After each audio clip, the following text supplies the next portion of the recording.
Hello, everyone. Thank you for tuning in to the New Mainstream podcast, where we explore the impact of multicultural consumers on marketing and media.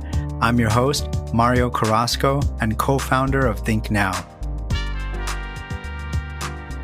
Very excited for our guest today, Jackie Bird, founder and president, CEO of Red Bean Society. Welcome, Jackie. How are you? Hi, how are you, Mario? It's great to be here with you today. How's everything going?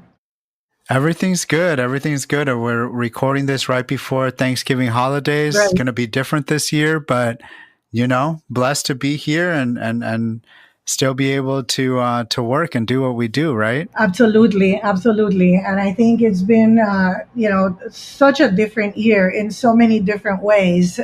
But here we are, and as good humans, we adapt. And therefore, we are in the process of using all these, great tools that allow us to connect at a distance and allows us to do many other things. I've been really surprised with how much we can do without all being in the same room. For sure. And, it's interesting. Before the pandemic, I decided I'm going to take the podcast a little bit more seriously, and the timing worked out. We have record amount of listeners. I think conversations like these, I don't know about you, but I've been listening to podcasts because you get that connection, you get to know somebody in a way. And so, I think podcasts are great. And so thanks again for joining. We've known each other for a while. Our companies have worked together, and it's been fantastic. For listeners that don't know about Red Bean Society, please tell us how it started, what you do, what's going on right now. Sure, absolutely. Well, I started Red Bean Society in 2009, just about, I don't know, maybe 9 months after I had left Gray Global, where I had ran Wing Latino at the time. Wing has since been folded into Gray, and Gray was recently merged into another company. So that's what happens in today's world, right? But we started Red Bean Society, with the interest of having an offering that we were seeing very much so even at the time, taking form. And in fact, it has taken a very big form as we stand today. But our work is really centered on cultural understanding as a driver for brand engagement and growth. So we started observing that way back, that certainly culture was really coming through as an important behavioral driver. And we felt that was the right way to focus on for strategy, as well for ultimate, communication strategy as well.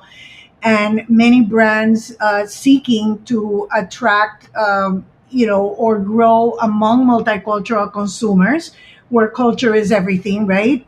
And we do work for those brands, and we also do work for companies in Latin America and Puerto Rico, where I am originally from, that want to expand in the United States. And at that point in time, for most of these companies, the point of entry is usually a segment or a subsegment within the Hispanic market, be it Mexican or Puerto Rican or from Latin America. But at the end of the game, that point of entry, or that entry point within Hispanic, turns out to be a gateway for cultural crossover to enter the multicultural mainstream that's really driving so many different trends in the United States. And that's what we've been doing for the last 10 years. We've worked with many different clients, both at the brand level as well as companies, wealth management, consumer products, which is really our backbone. And within that, food has been a very strong vertical for us since we began in 2009. So it's been very exciting, over this time. It's I think the marketplace has undergone significant changes over that time. Has that been also your experience? I think now, I'm sure you've been in business for about the same number of years, or no? Yeah, and it's interesting when you were talking about how you came from Gray. I came from a smaller company, Garcia Research, but they were purchased by another research company, then another research company. So very similar stories. And we saw the same opportunity, what you're talking about, focusing on culture, right? Like it was going to be purchased by a larger company, but we knew, my business partner and I, at that time when Garcia was purchased, that there was still that opportunity, right? And this is coming out of a recession. And we said, you know what? No, we got to do our own thing. Um, but what really was interesting to me is you have this a special focus on helping Latin American brands come into the U.S. Mm-hmm. And I think that's so important. We've done work. We're seeing more people now that used to head up U.S. Hispanic insights in the for CPG companies now head up LatAm insights and vice versa. And one thing that I've seen consistently, and we've done research, is that, and I'm sure you've experienced this, is that, Latin American brands feel pretty confident coming into the US. Like, hey, we have, this great brand that's doing really well in Puerto Rico, Mexico, Venezuela, whatever it may be, right? And think that they can just come to the US with the same strategy. Um, how do you kind of teach clients like, hey, it's yes, you have this brand affinity, but you have to adjust it for the U.S. I mean, how do those conversations go down, or what's some advice that you would give for LatAm brands looking to enter the U.S. Hispanic market? Well, I mean, the for the most part, it really is important to go in as at your point of entry. I think that is usually the starting point. How fast you can scale it to move it into other segments is a totally different story, and that depends on many different variables, as which includes size and volume and dollars, etc. But the one thing that's really important for most Latin American brands is the shift, because in their home country, that is usually a very homogeneous country, a very homogeneous population with very similar backgrounds, with very similar trends going on within that country. And when they move into the United States or expand into the United States, obviously that first point of entry is important, because that's where that brand may be known or particularly recognized. So, for brands, for example, coming from Puerto Rico, a lot of the direction is to enter through Florida. For brands coming from Mexico, the direction is usually enter through the Southwest, California, Texas. Well, that makes all the sense in the world, because that's where their constituency is primary. Their core consumers. But then you need to shift mentality and understand that that's not the end all, because there is a much broader opportunity that you can size once you start looking at the market as a whole, and you start understanding that not even all Latinos are the same, not even because it like Mm-hmm. depends on where we come from, not even within the multicultural segment. Then there's opportunities for African American, there's opportunity for Asian, there's opportunity to really allow that influence of the multicultural segment into the mainstream of the United States, which has been I think the primary learning and the most important thing that clients or marketers need to grasp when they're looking to expand into the United States. Totally. And I don't know if you heard, this is fresh off the press, but did you hear about Cholula being purchased? Absolutely, I heard about it last Right. night. I mean, and that goes exactly to what you're talking about, right? Here's this brand from Jalisco, Mexico, gets purchased by private equity and turned around and sold to McCormick, right? The most American brand you can think of, for $800 million. I mean, I think that's It's huge. right there. It's huge, and it points to exactly what you're saying, right? It's not only about well, the point of entry, but the real opportunity is how multicultural consumers are affecting general society, right? I mean, Or we always talk about reaching multicultural consumers, but I think part of the conversation, to your point, has to be about how multicultural consumers are affecting the purchasing habits of everybody, exactly. I right? mean, I think whether we call ourselves Hispanic, Latino, or Latinx, whether we're talking about Black or African American, or even the diaspora within the African American, which is something that I was talking about precisely last week, even within Asian. But when you put all those together, our cultural influence is being felt across sectors, from essential workers as we know them today to food trends to election results. The multicultural population is driving most of the important changes in mainstream America. And that's because we are becoming a large portion of the market as a whole. And within multicultural, clearly Hispanic is the larger segment right now. So it's never ending. It's just adding more and more to the mix. And what's really interesting is really using research as the guide that's going to help us understand what are the similarities, what are the differences, how do we build upon those, either both similarities and differences, into a strategic platform for a brand or a business. So yeah, I mean, it's very different now than what it was. I want to say, when I first came to the US with Gray, that was in 2001. It was a totally different story. At that point, it was right after the census 2000, which had given so much importance to the Hispanic market. But lo and behold, it just multicultural just kept expanding as a whole, and here we are today. And you point out some interesting, points in history, right? 2000 was kind of when everybody woke up Yep. to how big the Hispanic population was, right? I think the census projection was, we missed it by a lot. There was way more Hispanics in the US than realized. Right. People started, then flash forward 2020, you have this awakening from a social justice perspective, realizing the importance of multicultural consumers. And then I think most recently, this election, I've seen for the first time people talk about, Latinos, Latinx, they're not a monolithic group. Nope. But we've been saying that for over 20 years now. We knew that. But now people are waking up, and this is directly attributed to voting patterns, right? Everybody had assumed Latinos are going to vote one way. And that's not necessarily the case. That's a whole different conversation. That's a whole different conversation.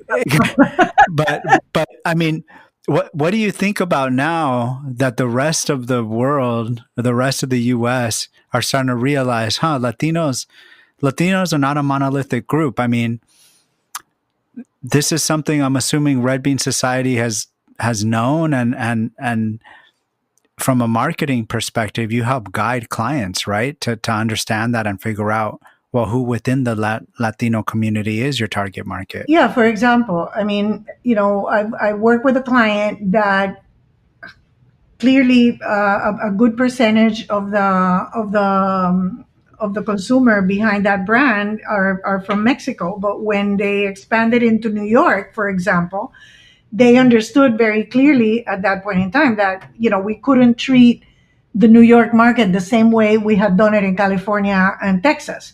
Right? It was a different composition of the market.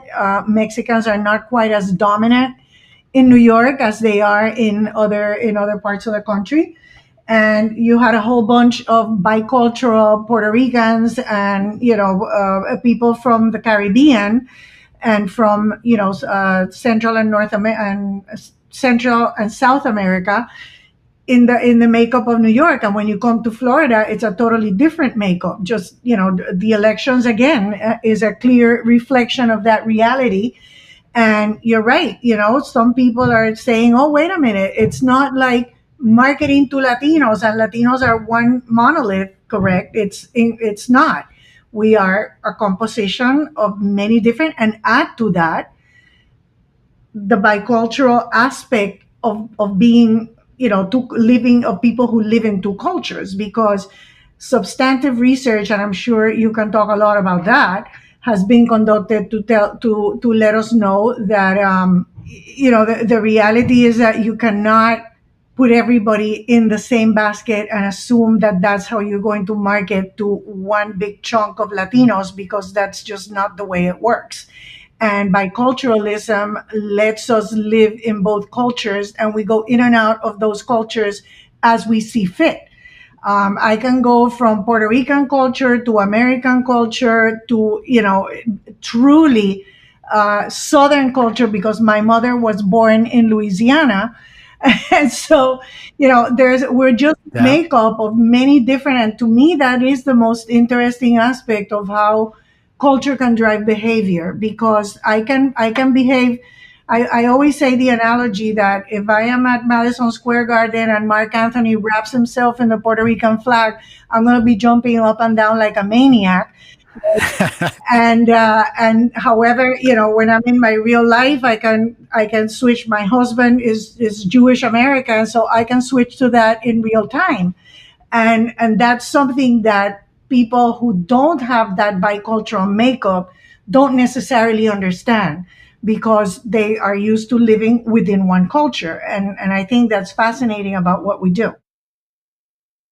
You're mentioning geography linked to countries of origin, Mm-hmm. which again, to you and I, we know this. I want. Can you break it down on a high level for our listeners who might not be aware of that? What type of, what country of origin are you looking at in the West versus the Southwest versus the East?